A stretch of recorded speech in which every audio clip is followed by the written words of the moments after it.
Ang lawang kayo ng liwanag na nagmumula sa mga at hari sa inyo kapayapaan ngayon at lagi.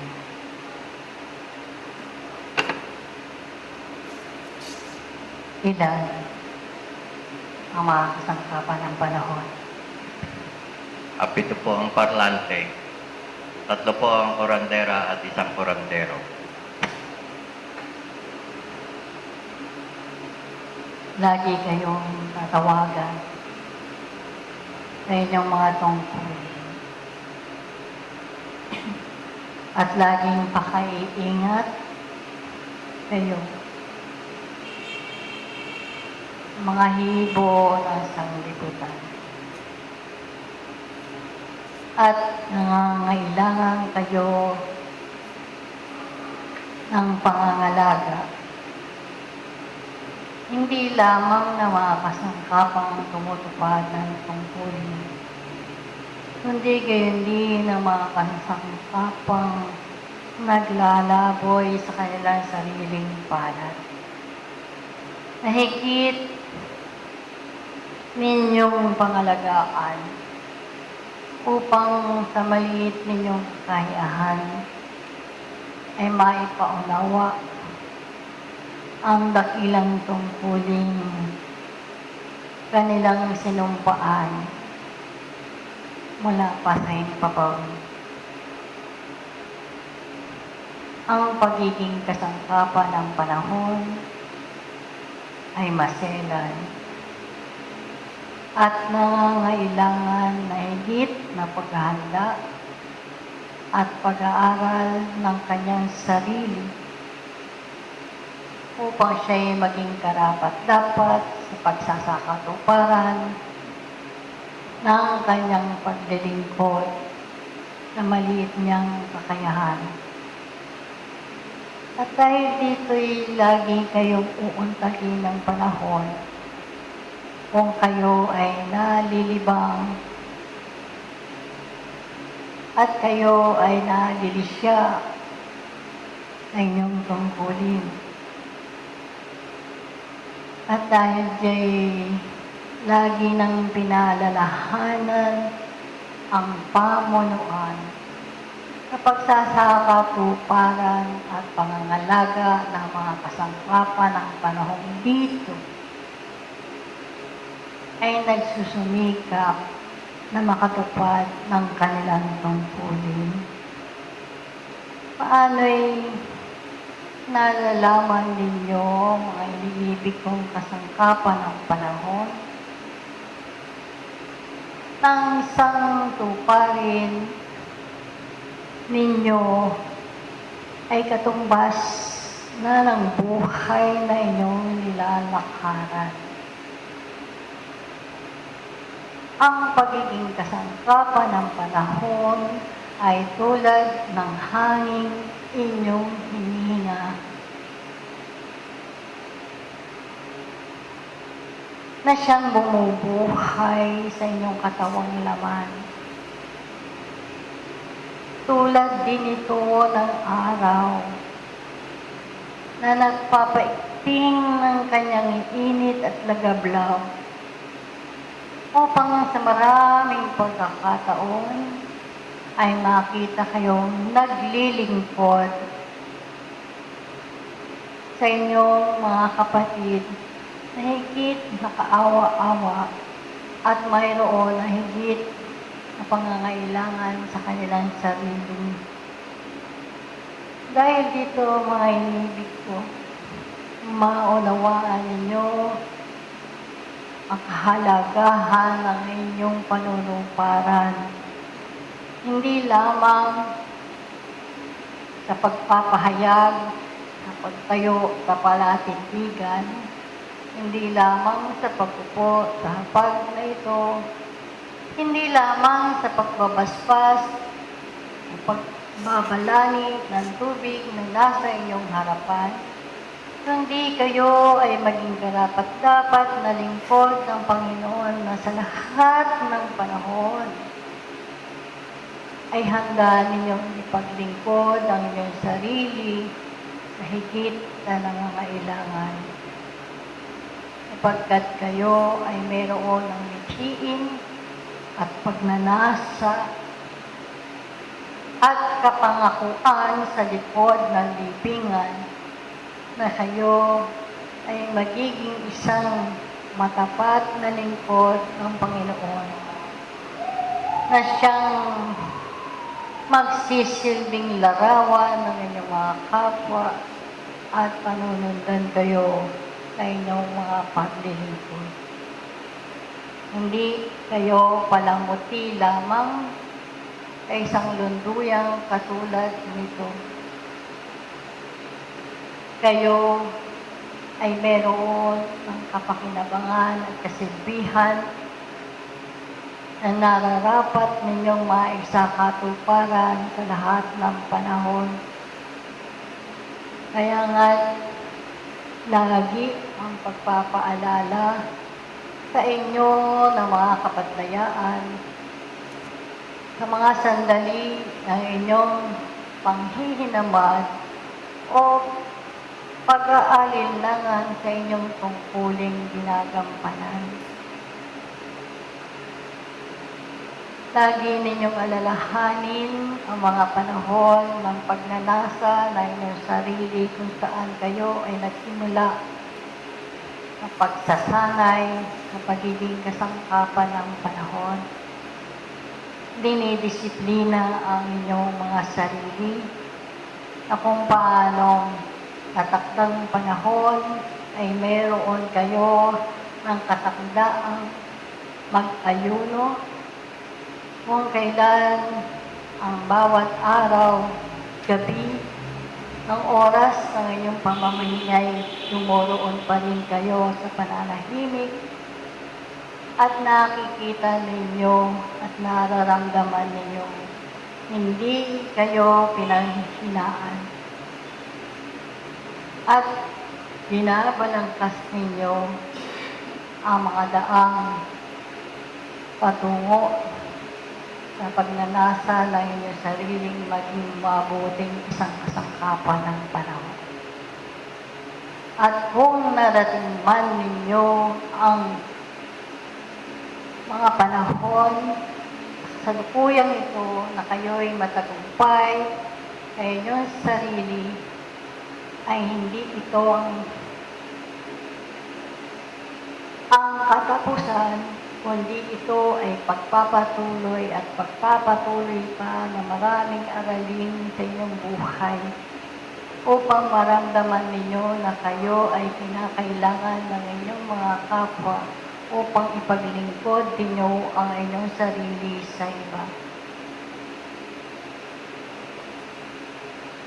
Ang pagiging isang sangkapan ng panahon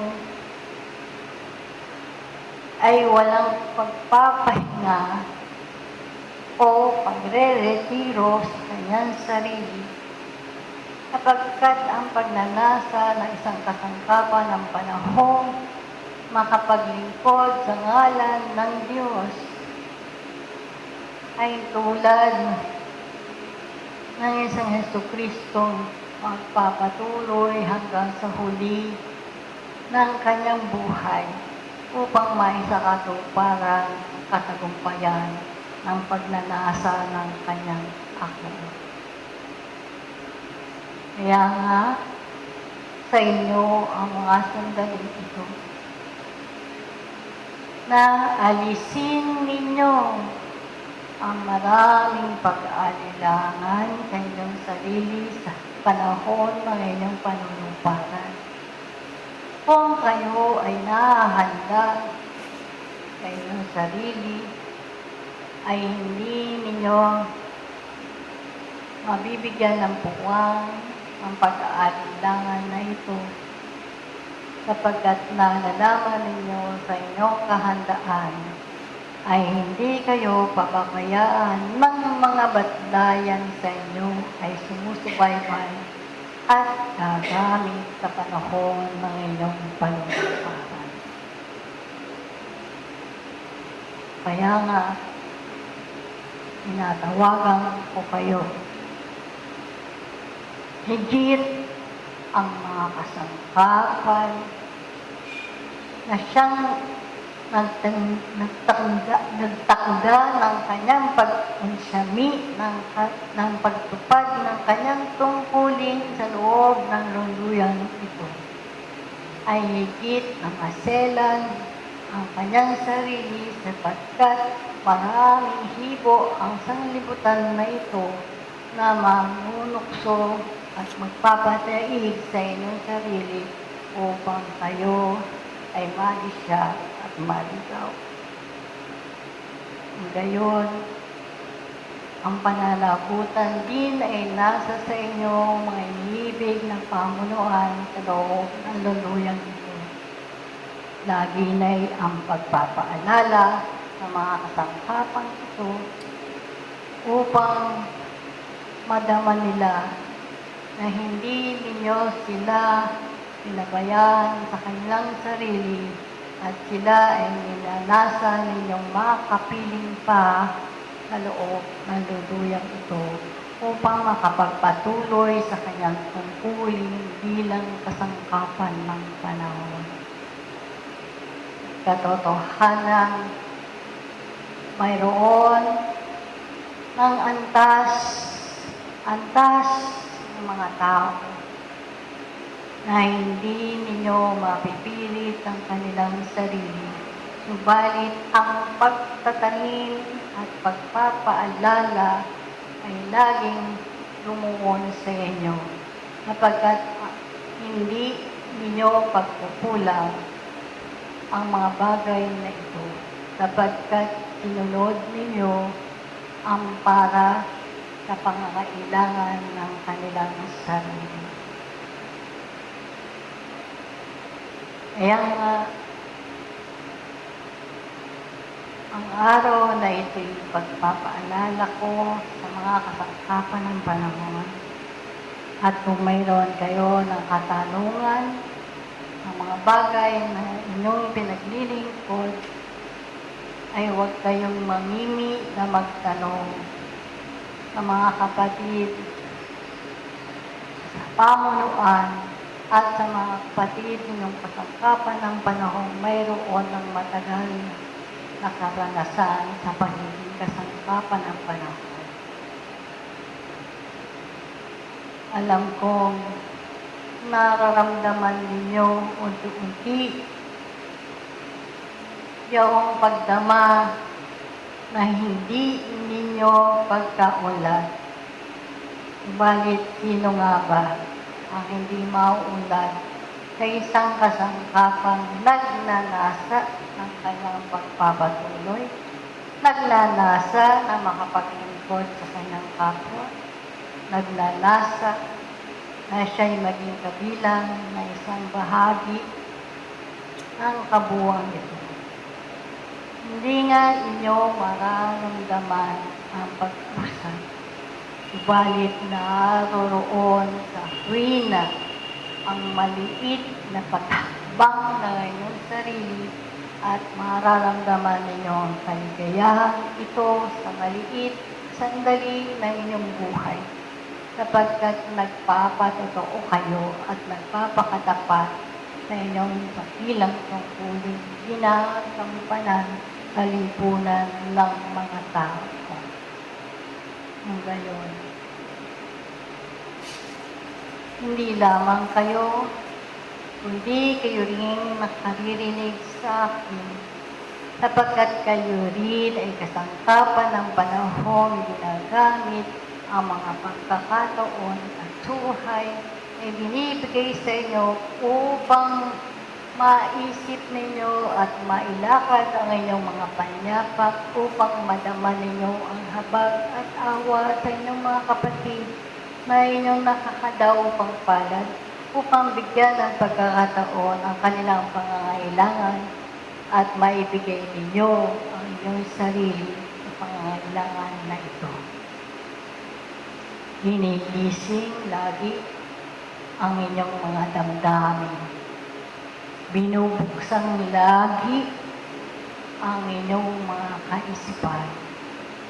Bubungkalin sa inyong kalooban ang mga pagnanasa ng isang mabuting manlalakbay panahon upang siya ay maging karapat-dapat sa taguring makatao at makapaglingkod sa ngalan ng ating Diyos. Mabilis ang panahon, nawala na ang tubig. Maraming lilinis sa inyong kapaligiran. Sapagkat ang karumihan ng tao ay binahagi sa kalupaang ito ay kinakailang waldasin niya at alisin niya upang madama niya sa kanyang sarili ang lahat ng materya ay hindi pangangailangan ng tao. Ang lahat ay nabubulok sa kanyang kalagayan. Subalit ang naiiwan sa kanyang kaisipan, sa kanyang kabuuan, ay yung pag-aambit sa kanyang sarili at paggawa ng mabuti sa kanyang kapwa. Ito ang dinadala ng kanyang sarili hanggang sa dulo ng hangganan. Ito ang dinadala niya lahat ng panahon upang maging isang maaliwalas na daan ng kanyang patutunguhan at ito ang mga paghahanda ng kanyang sarili patungo sa sinapupunan ng Ama.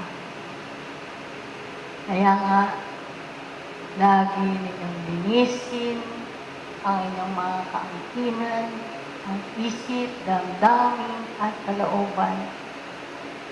Lagi ninyong puhunanin sa inyong sarili na ang mga sandali na pinagkakaloob sa inyo ay mahalaga. Ang buhay ay tungkulin. Ang tungkulin ay buhay. Kaya nga, maglimi-limi kayo sa lahat ng sandali. Kayo ng mga kasangkapan ng panahon, hindi pinapayaan at inulila sa lahat ng panahon. Nadarama ninyo ang pagpapalang ito. Sana'y makapagpatuloy kayo hanggang sa huling yuto ng mga inyong buhay. Ito ang aking maliit na bahagi sa inyong kalagitnaan na sanay sa pagbabalagi ng tubig ay maramdaman ninyo na kayo'y kaisa ng kapatlayaan na tumutulong at sumusubaybay sa inyo habang kayo'y gumagawa ng pagbabasbas na ito. Alisin ang maruming kaisipan, linisin at damhin ninyo ang lakas na ibinibigay sa inyo sa inyong kalagitnaan upang kayo makapagpatuloy sa inyong dakilang tungkulin ngayon at lagi. Pansamantalay iyon po, kapayapaan sa inyong kalagitnaan ngayon at lagi.